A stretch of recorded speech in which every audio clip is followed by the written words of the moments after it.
Iranian political protester accused of burning the Quran, tortured to death in prison. Javad Ruhi, a 35-year-old Iranian civilian involved in the Woman Life Freedom protests, was arrested on September 22nd, 2022, after allegedly breaking into the headquarters of the traffic police station in the northern city of Naushar, in setting it ablaze. Also accused of burning the Quran, he was hastily tried in a 45-minute proceeding, resulting in 3 death sentences on charges including corruption on earth, blasphemy, and inciting the sacred by setting the fire to a Quran. Disturbingly, despite a video surfacing of Ruhi dancing peacefully in the street amid the protests, he was subjected to over 40 days of harrowing torture in custody, detailed by Amnesty International. He was tortured, and as a result, he had multiple physical problems. While his death sentences were overturned by Iran's Supreme Court in May, he was kept in detention, awaiting a retrial until his abrupt death led to a swell of anger among Iranians. Outspoken journalist and activist Masih Alinejad implored on her Instagram, quote, "Let's make Javad Ruhi's name a symbol of our revolution. They sentenced him to execution, but they executed him secretly. Let's not allow them to succeed." Oh my gosh. So this Javad died a few days ago.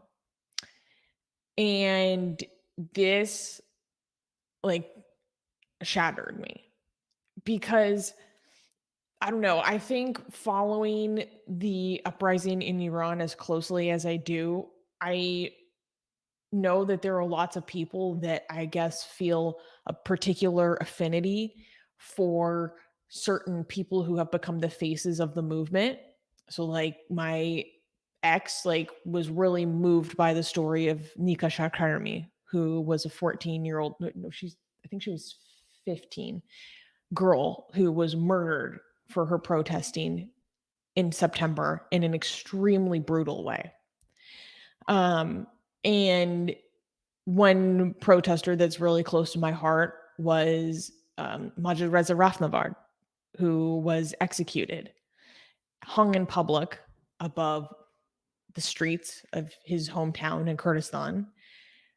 And before he was executed in a forced confession, he publicly declared that he doesn't want them to read the Quran at his funeral. And he was celebrated for that across the nation. And Javad Ruhi was another one of these protesters whose case I had been following.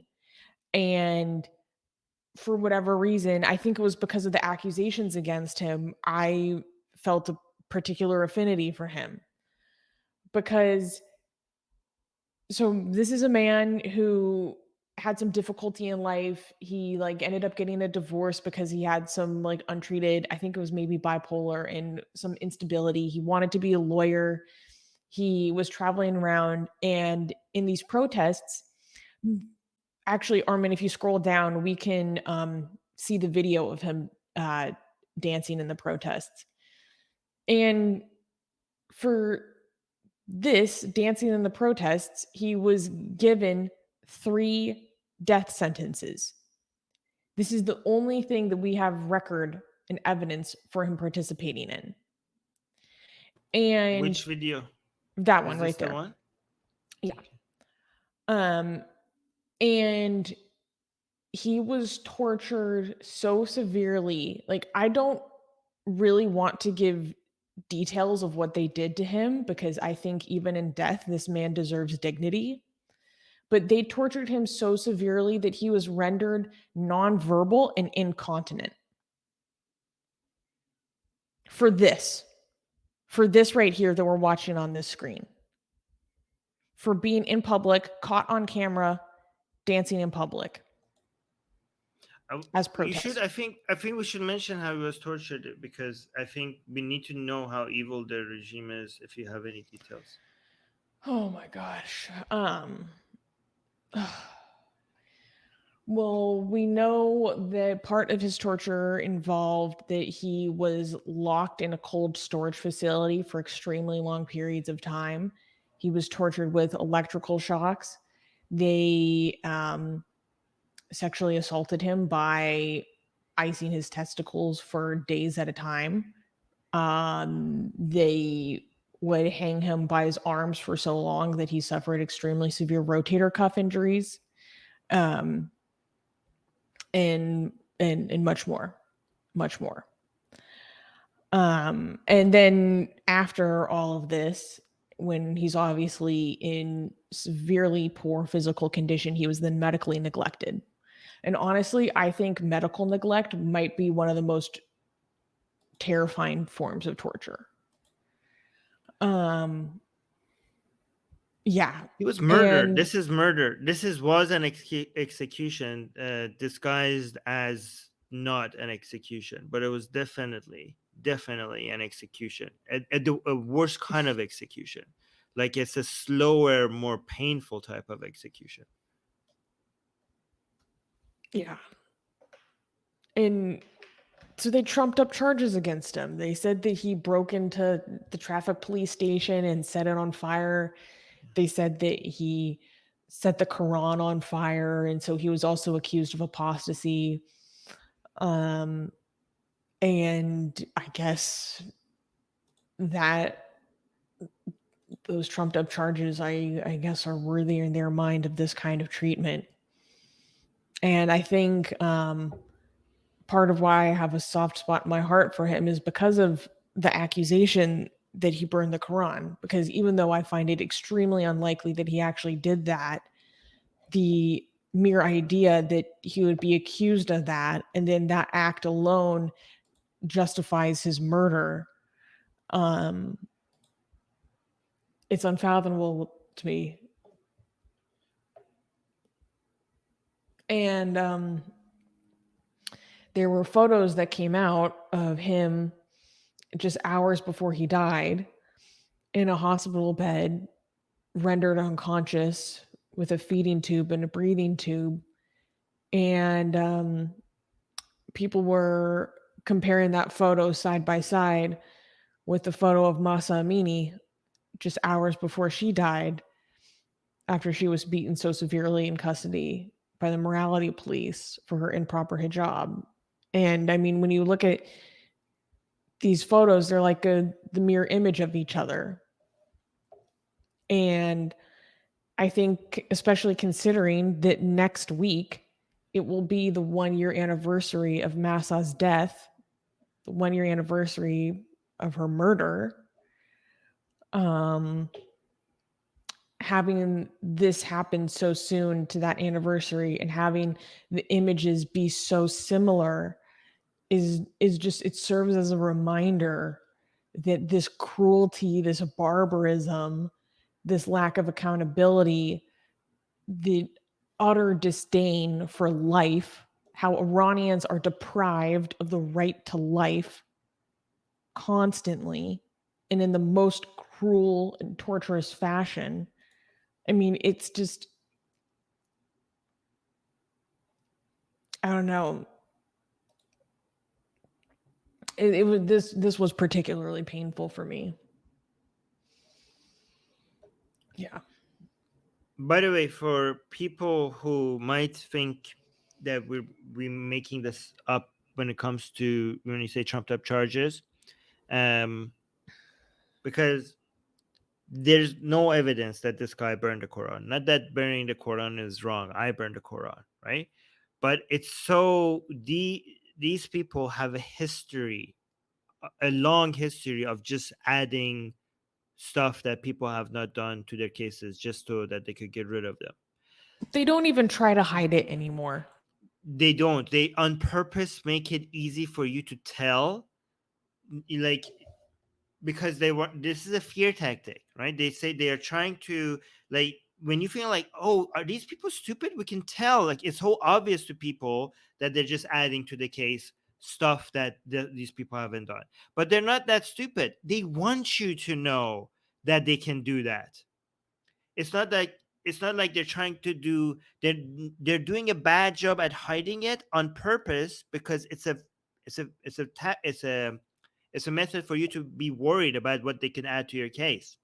And just so that we have a lot of videos of government mullahs teaching. Like, we have videos of them teaching to other people, to other mullahs and other religious figures in the government and other places, that why this is allowed.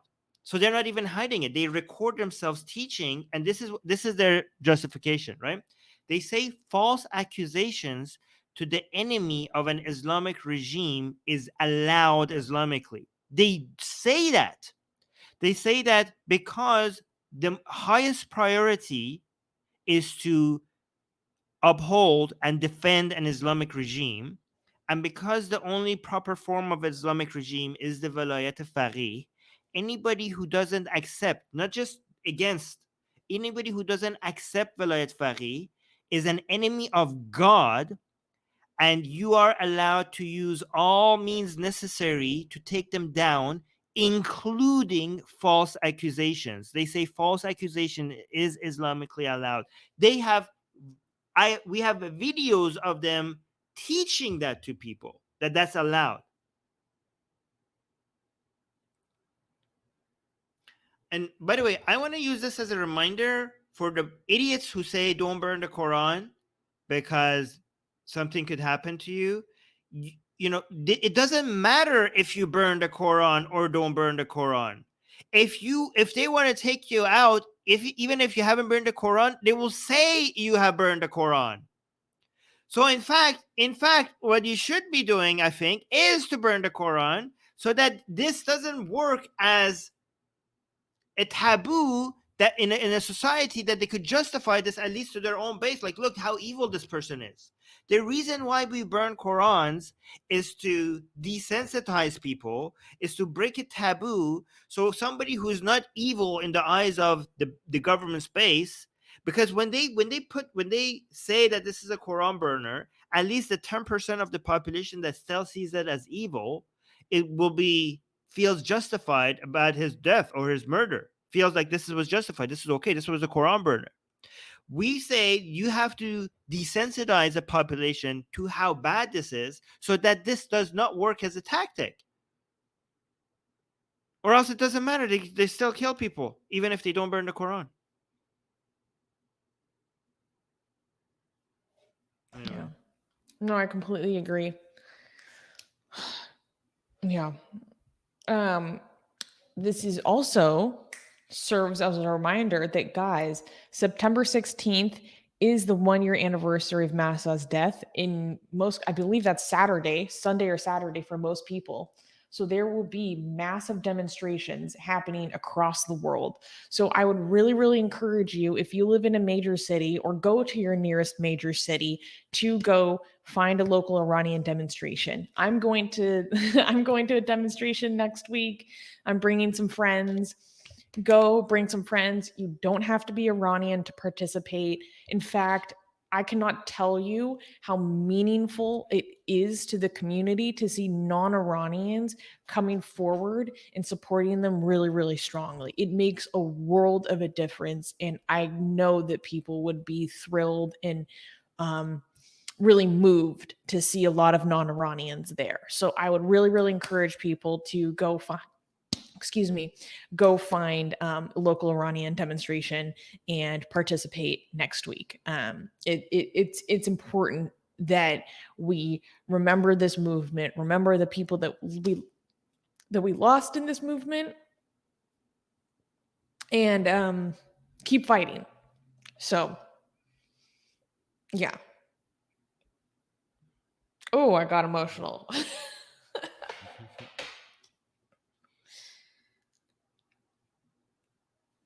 Okay. Thank you, Susie. Thank you for keep reminding us how important this is. See this saying, Zan Zindagi Azadi, with a fist up. Thank you for that. All right. Okay, so we should move on to the next news. We did get a super chat I think this Oh, was cool. relevant to what I said. We got relevant to what I said before regarding fascism. Asian So, Americans saying new king just dropped being called a fascist. Okay. Well, I'm so, oh, that's convenient yeah. because I was just called a Yahtzee. I'm gonna go get a tissue just so I don't sound all sniffly. I'll be right back. I think Tanky is trying to point out the hypocrisy of other people. I don't know if he's being serious. I think he's um yeah. Also, Selva is saying our emotional CEO Susie. Yeah, emotional. I mean, how could you not be emotional, right? People are being innocent people are being killed. Don't delete them, guys. Don't delete these comments. It's fine. No, Space Leah is saying we love you, Susie. You guys are still arguing about the previous news, eh? Like I think a lot of people from India are disagreeing in the live chat regarding the party, whether it's fascist or not. Oh, thank you saying I'm 100% serious, Armin. If Modi said to wipe out Islam like malaria, would you call him based? Islam or Muslims? Yeah, I mean, so here's the thing. Modi himself, given the history he has with regards to Muslims, I don't think he understands. Like, if he talks about Islam, I would be very suspicious that he's talking about Muslims himself, right? But if you talk about Islam, yeah, I mean, I love Muslims, and that's why I want to wipe out Islam, because I think Muslims are the main victims of Islam. So wiping out Islam is completely based. Wiping out Muslims is fascist and genocidal and horrible, right? Wiping out Islam does not mean like you eliminate Muslims to eliminate Islam. You just have to convince Muslims out of Islam and Islam would be wiped out. That's how you wipe out Islam. If you try to wipe out Islam by eliminating Muslims, then you're a fascist. If you try to wipe out Islam by trying to convince Muslims out of Islam, then that is based. Okay, depends on what you mean by wiping out. Oh, we got a super chat by Kenny. Thank you so much, Kenny, for the £5 or €5 super chat. Do you know who makes the most amazing, gorgeous, and other adjectives that I can't use here on YouTube, blasphemous art ever? We do. And for some reason, we are giving it away for free. Download them now using the link in the description before we change our mind.